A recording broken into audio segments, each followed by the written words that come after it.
大家好，我是艾琳。现在呢，我在最受中国人欢迎的旅游国家之一泰国。虽然都是亚洲国家，但在文化上就有许多差异。那今天我们就请到了一位在泰国曼谷居住了10几年的台湾朋友，来聊聊他在泰国的生活，以及他所注意到的台湾和泰国的文化差异。好，那下面我们就有请他来跟大家打个招呼。大家好，我是 Jonathan， 来自台湾，现在住在曼谷。今天非常高兴来到 Ellen 的频道。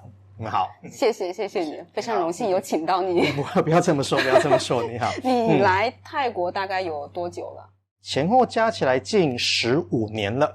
一开始怎么会想到来这里？其实我在台湾只完成我们叫专科学校，就是 Junior College， 然后就一直工作了大概4-5年。所以有一笔小的存款以后，那我妈那时候讨论说，你要不要买车子来干嘛？然后我说了，买个车子我只能在台湾开啊，我开不去这片海峡，我出国。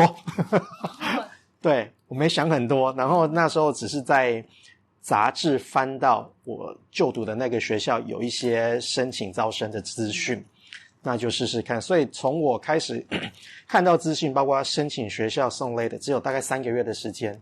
学了什么专业？我的专业是 Fashion Design， 服装设计背景的。我回台湾有短暂做一阵子。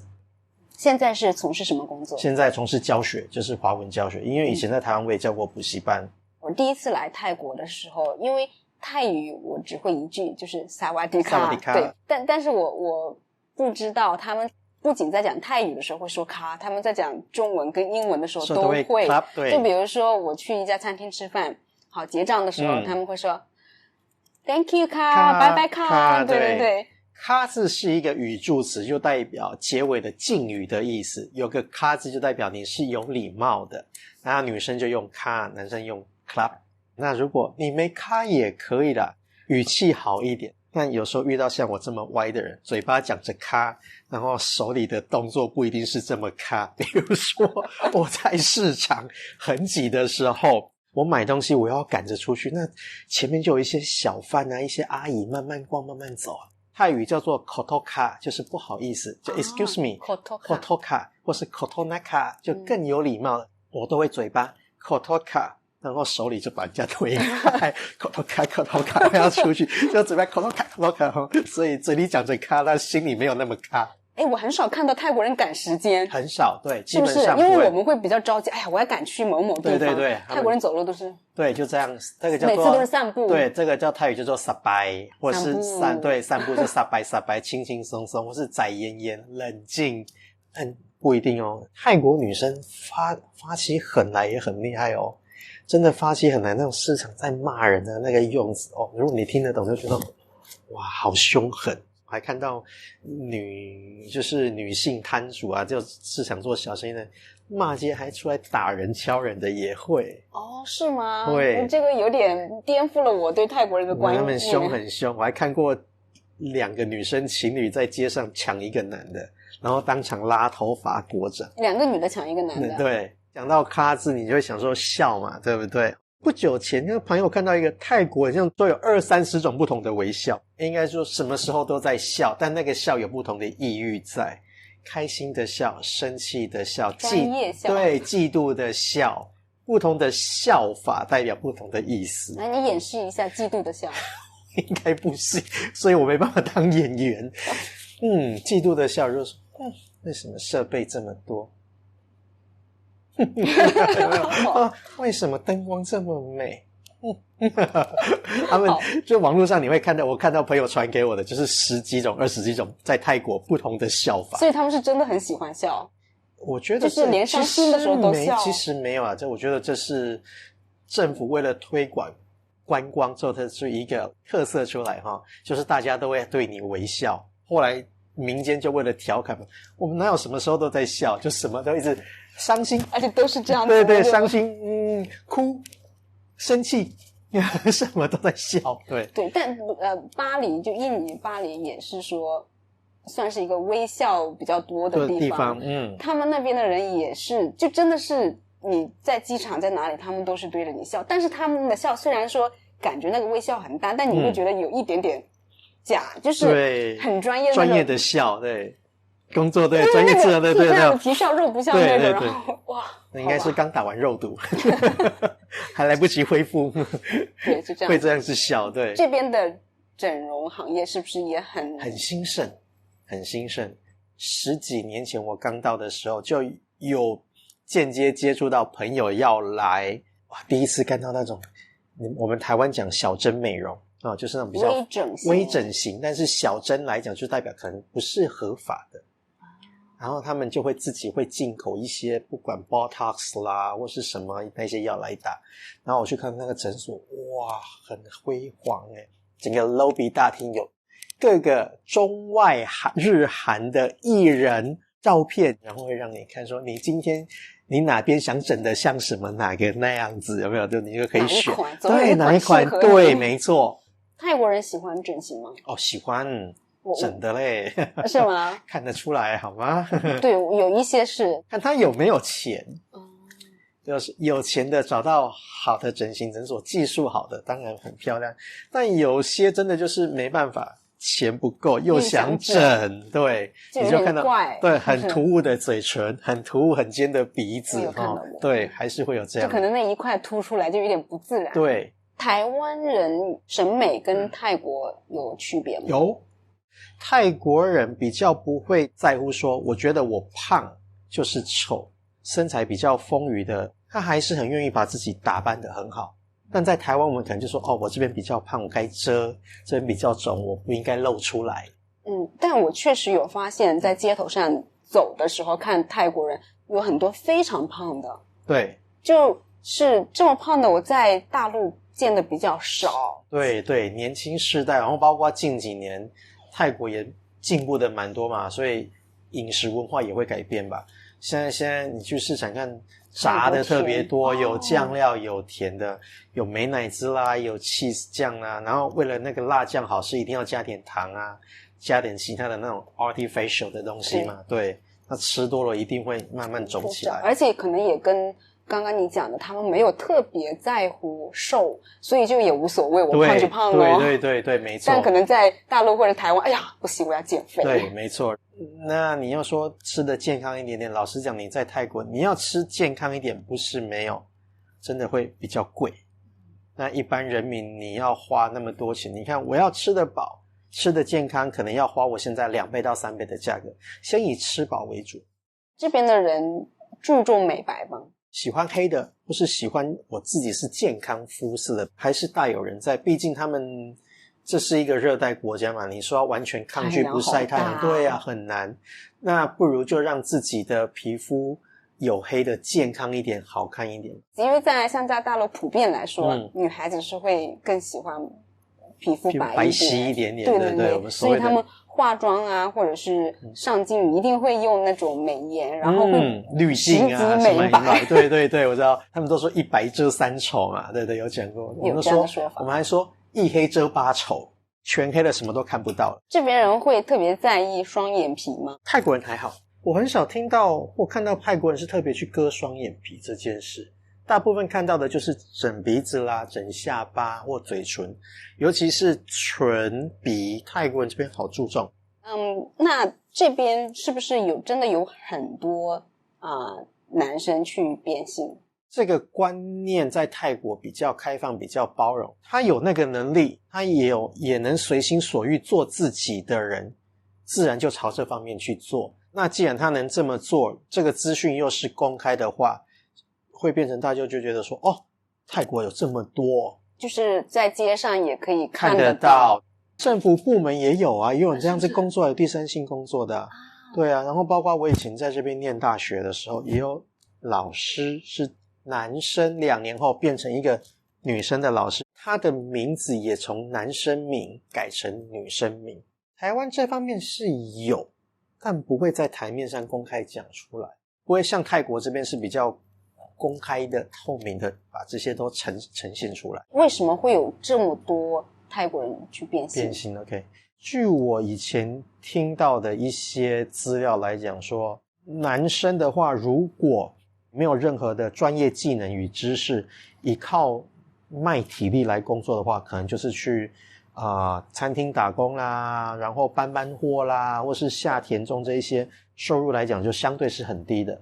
但如果是女生的话，她可以去酒吧工作，可以去那些夜店工作，有的是有机会可能收到更多小费，或是可能就是遇到一个真的谈得来的客人，又经济条件不错的，终身就定下来了哈。会听说就是有一些男生，但是他的性向是偏女生这边的，那既然又没有一技之长，没有特殊才能，那不如就是OK 变性，或是以女性的姿态去从事这些娱乐产业，可能会得到更好的收入来改善生活。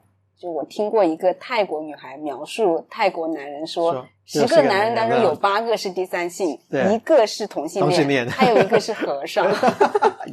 有这种说法啦，听过啦，是吧？作为泰国女孩找一个男朋友会不会很困难？听说是这样，但很像是因为泰国很像是女性的人口比例比男生多，女性自我意识自主意识也都高涨了许多，也会对男生多挑一些。他们对于另一半的标准大概是什么样的？这边受到印度阶级制的影响非常深，泰国人还是会有钱人、中产阶级、下阶层的人的社会分得很明显。那帮忙挑对象也是，除非你真的非常爱这个人，真的是帅到一个美到一个你没有他不行，没有办法拒绝，对，没办法拒绝，两个真的是真心相爱到一个你也不管他的家庭背景，就是穷到怎么样，但不太有机会会看到这种浪漫的美好爱情故事。谈恋爱也是这样吗？是，以我自身的经验，但不是在我身上，我周遭，我念大学的时候，当时他就耳闻了，校长也说这是一个贵族学校，那时候刚来懵懵懂懂不懂，真的以泰国人来讲3年花100多万其实很贵。后来真的念了1年2年，看能来念设计学院的，以泰国人来讲哇真的是非富即贵。还有是当艺人的，当模特的，然后家里都是什么公司产业的老板的2代3代。上课当然大家在一起，下课后有钱人就是跟有钱人的社交，那我们这些国际学生的一般品就是跟这一些，不会跟有钱人的太多，除非有某一些共同活动我们必须得共同参与的，但你不会说下课后这些上流，我们讲的上流社会跟我们这种低下贱民在一起啊。我也看过那种，你知道看得出来他有钱，大家一起出去点餐啊，在用餐的时候点，他就这样点了7、8样，每个就是尝了1口2口他不喜欢就不吃了，其他就是我们帮忙扫干净我们就是专门来请这个，很开心啊，我可以省钱又吃到好的，没问题我都吃。对，其实泰国也很多华人传统的影响嘛，他们有很多习俗也是继承华人这边过来的，所以也会像华人一样会觉得要门当户对比较好。尤其我遇过很多朋友也好，我认识的，只要那种家里是经济条件较好的，有做生意的，你很少看到他们真的会嫁娶一个生活水平比较低等一点点的。泰国人在交往方面跟台湾人有没有区别？泰国人其实对两性方面会比较开放一点点，其实很多人其实可以把性和爱是分开的，那有时候在性方面纯粹就是感官上的享受，或者是工作上的需求必须这么做，回家后爱的是另外那一个。我觉得这个其实是挺有趣的一个现象，因为泰国也算是也是亚洲国家嘛。对。那普遍来说，对亚洲人的刻板印象就是比较保守，尤其在性方面。是。那现在我们说，泰国人在这方面很开放，所以我就很好奇，为什么呢？你觉得？我觉得也不是非常开放到一个无法收拾或纵欲或很乱的地步，或者直接在对会在干嘛？对对，但他们有时候会在我们讲说。需求上面或是那个表现上面会比较直接，包括你看你有时候去一些酒吧街啊，那些什么就会 Hello you wanna come with me girl let's go home let's have the room 什么就直接讲开来，而且他们讲得很直接，对，直接就讲开来了。那有时候是开玩笑或拉声音就好笑也好，但有些人可能就比较保守，就不觉得哇你怎么这么的恶心，这么的直接不好吧，对不对？有一个点台湾和这边不一样，但是很有趣的是，知道情趣用品知道吧？在台湾是开一个完整的店，就是你可能外表看不太出来，但它只是有招牌有写卖什么情趣用品，是一个店，你可以去店里面选购这样买。在泰国这个不可以开合法的店，但是很多违法在路边摆摊的很多啊，又光明正大的摆。我觉得很惊讶的就是我第一次去应该是普吉岛，然后就有很多那种卖给游客的小商品，然后你就看到怎么对一根两根或其他什么道具都有。对，警察不会抓吗？就是某一些摆摊的地点就是已经专门都给人家摆摊的，那他们其实也有长期在缴黑白两道的保护费，是有点灰色地带了，一个灰色地带了，对，是就长期缴。当如果警察今天要抄的时候，消息放下去，摊商们都知道今天警察要来抄了不要来摆，大家就不要摆，或是不能卖的你就收起来。那时间过了，风声过了，好吧，那就出来做生意了。我有一次就在水门地区，我就看到那边只是刚好做帮家里找一些东西，或然后在喝杯咖啡，就看他们夜市的摊商准备要起摊要工作嘛。那刚好我对面那一摊就是在卖情趣用品，然后就开始一根一条什么一个一个摆上去耶，摆的我说哇，开摊了，老板一柱擎天，很幸福我有时候会有一些很好笑的口语在那边讲话，说我会很大声哟呼丢，他们听得懂吗？他们我们其实隔着很对面交，然后我就这样拍给朋友看，我说你看吧，谁说泰国性产业怎么样讲。但有时候看到泰国人有慢慢骑机车过去，然后那边看一下，然后摸一下，还要跟老板讨论什么，因为我这边坐了半个多小时，就一直那边看一下怎么去经营，怎么去交易，还蛮可爱的。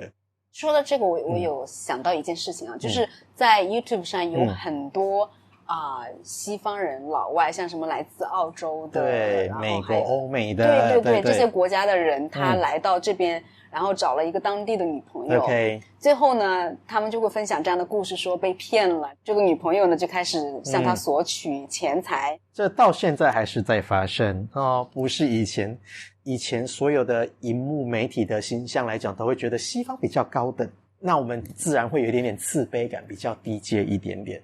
一个欧美人士在他们国家不管他长得多丑多胖怎么样，来到这边只要亚洲人泰语叫做发廊就是外国人的意思，而且又是专指白人我交往的是一个发廊，哇，就有一点点很有面子很有尊荣感。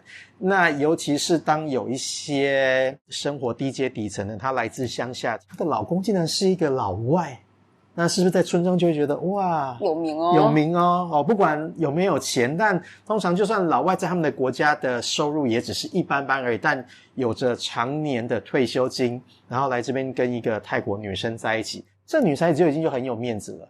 那说到这边，如果两个真的是情同意合，两个真的是真心相爱，那没问题啊。但就会讲到你讲的那一部分呢，有些女孩子其实是有心机的，这些女孩子她平常也不会说有很正规的什么工作，一般是酒吧或是一些比较能弹性自由说走就走的工作，所以呢他也比较可能靠这些机会遇到更多的这些外国人。可能这个月是这个老外来，那如果你付给我不多，一个月2万块泰铢，我除了自己的工作还有2万块泰铢，跟你住跟你用我都不用额外付钱了，那这个月就专心陪你了。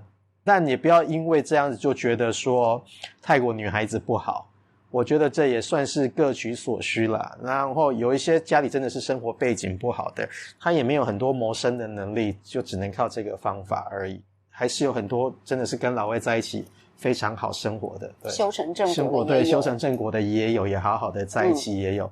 那泰国人对于不同的外国游客看法有不同吗？比如说对于大陆游客的看法是什么样的？其实大部分来讲，大家会觉得负面。大家的比较负面的观感是什么？讲话很大声啦，爱杀价、爱插队啦，这一些啦，随地吐痰怎么样啊？就是我们一般所看到听到的。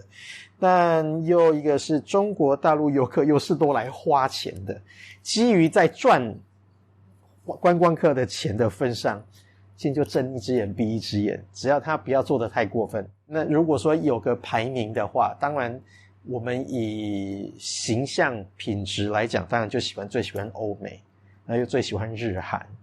然后再比下来可能就是印度、中国大陆，这样硬要比较下来的话，我觉得不是每个中国人都这样子，老实说我没有遇到好的很好的。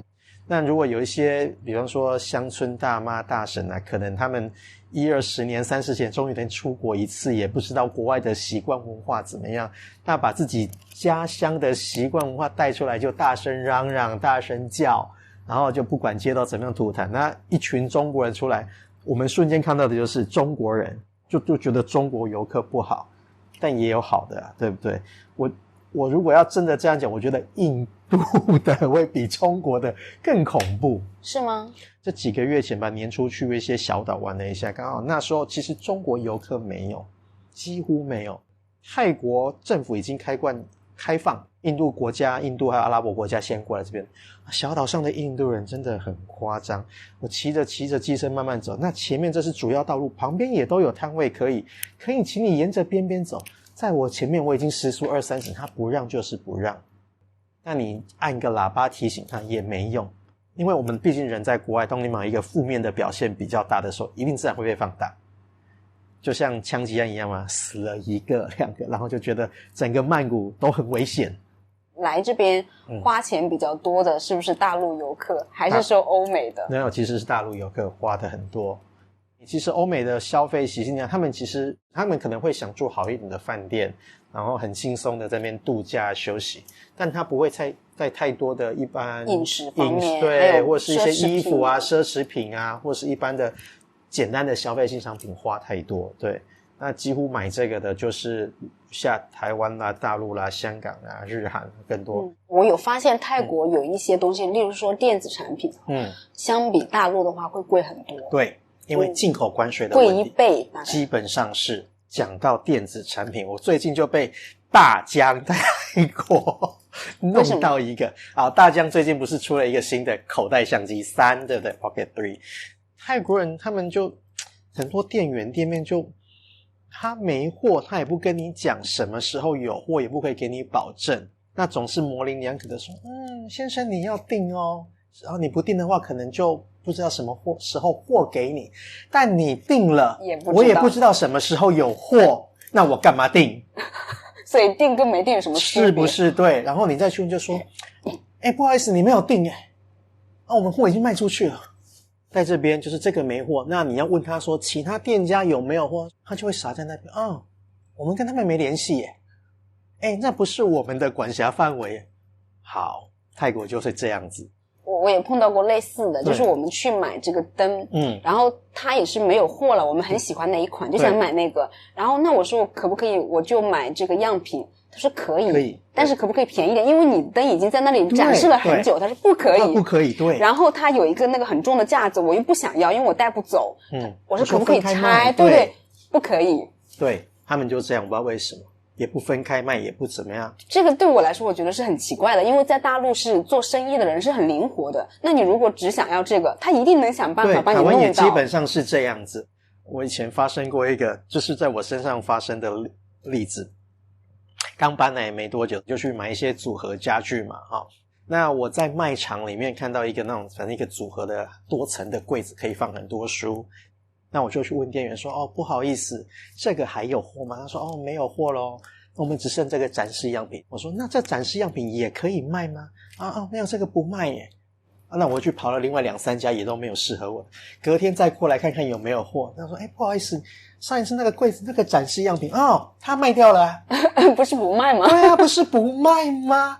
但是有好的一面我有注意到，就比如说在大陆是这样子的，比如说我要去你店里买一个灯但是你家没有，我想要问你谁家有，我可能会不好意思问，因为我问了你可能会觉得你不到我家买我干嘛要介绍，对吧？但是在泰国如果你家没有，你会告诉我他家有，会他们会，所以这一点是好的。对，这一点是好的。这是我个人的观察，我觉得泰国是一个食物物产资源很丰富的国家，那也没有像台湾这么多的天灾人祸，我们随时有地震有台风有什么泰国几乎没有这些，又没有冬天，又没有什么冬天，又没有说很冷，所以那又包括是一个以佛教为主的宗教的国家嘛，对不对？所以长期这样倡导之下啊，人们要知足，要感恩，够用就好。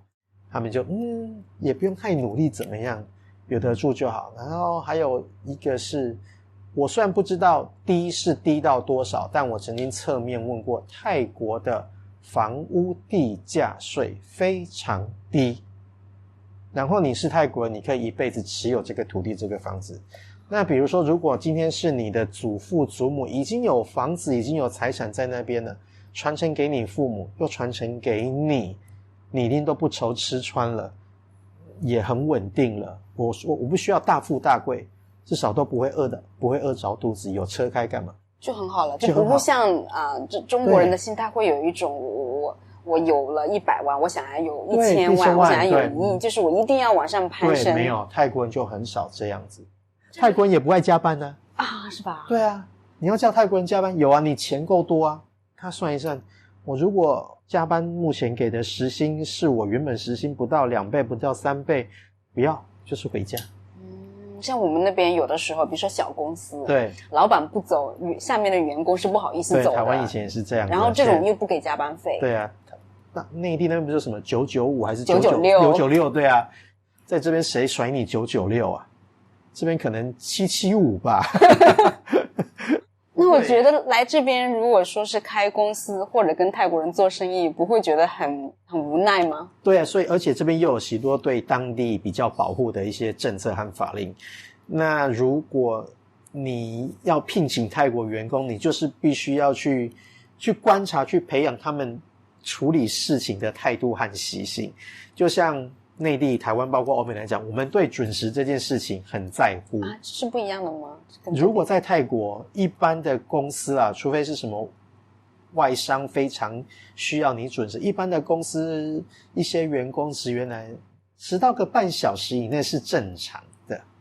我们是迟到要扣钱的。对，台湾也是，曾经迟到开5分钟就要被扣钱的。在这边有时候就是迟到个半小时，你都是可以容忍的，算是正常。老板也 OK。老板有时候不 OK 的话也得 OK， 因为有一些员工你对他一气一飙他就走了，他就不来了，然后下个月再来跟你要钱，你上个月没付我的，要完钱然后继续走。你可以上网看到很多来这边投资的，包括我们台商、陆商什么，为了要管理好员工，必须要用各种手段干嘛的去了解他们的习性态度，以后才好好的能在这边把整个市场打下来。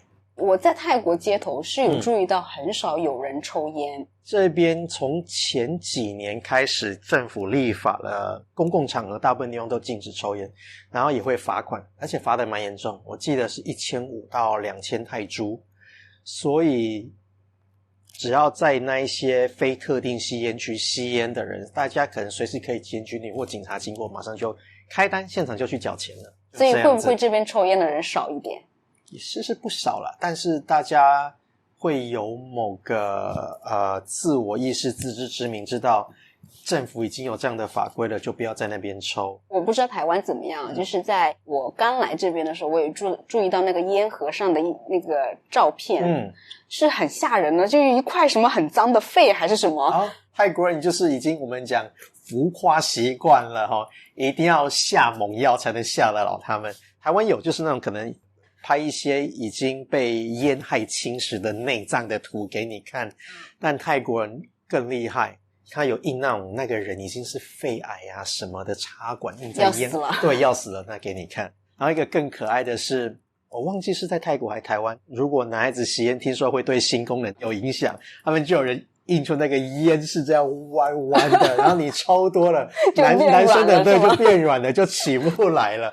但我不知道有没有达到警惕作用了该抽的还是会去抽啦，就是这样子。这个很搞笑，会有这样子。对，还有一个是我刚来的时候，对，我有注意到这边有很多大麻店然后我才知道这边的大麻是合法的。对，刚开放大概半年左右而已，其实以前也是禁止的。有个说法是因为泰国政府为了疫情后的把观光的市场找回来，那这就必须是其中的一个手段。非法用药的人这么多，他干脆先开放大麻好了。OK， 虽然也吸引了不少会用的人进来了，但是他们的后面的配套一些相关事情没做得很好，配套没做得很好，变成说大家都很容易取得大麻。高中生已经法定年龄18岁了，那我买了一些又分给下面的小朋友吃，你当然警察或什么也会抓不到啊。你有试过吗？我很久以前有吃过加在那个意大利面里面的啊，就朋友有弄过那种一点点，然后就也不算一点点它就在一包。然后我们因为一群人在 party 嘛，吃面聊天啊，吃第一盘没感觉还好，然后大家在吃喝，我就陆续吃了3盘面。那吃完以后回家大概半夜了，我那时候还怎么头开始有一点点晕眩，但那个晕眩又不是痛苦的头痛，是有点那种飘飘迷茫的，对，这样飘飘迷茫的啊，感觉还不错，但是我很难定得下来 focus 在我的电脑荧幕要打字，怎么打都觉得很歪，弄不进去啊，就想说好吧，明天再弄，就躺下去就睡了。所以没有说很让你快乐，但是它那个瞬间是我的经验量是让你有放松 ，OK， 让你瞬间放松一下，然后比较轻松，然后就这样入睡了。马上要过新年了嘛，明年有没有什么计划？